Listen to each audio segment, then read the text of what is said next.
меня зовут Алексеева Алена, я ученица 9 класса Якутской городской национальной гимназии имени Черяевых. Неделю назад я выступила в конкурсе НТД «Наука, творчество, духовность». Это всероссийский ежегодный конкурс, и я получила диплом первой степени. Я выступала на тему социологии, бездомные животные и меры обеспечения жизнедеятельности людей. У нас в Якутии действует такой проект с 1 января 2020 года о том, что животных нельзя убивать.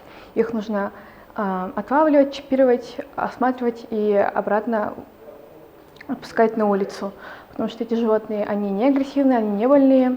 И вот, ссылаясь на это, наши многие друзья будут с нами жить. Больше всего мне понравились темы, которые были связаны с моей темой, а именно это права человека.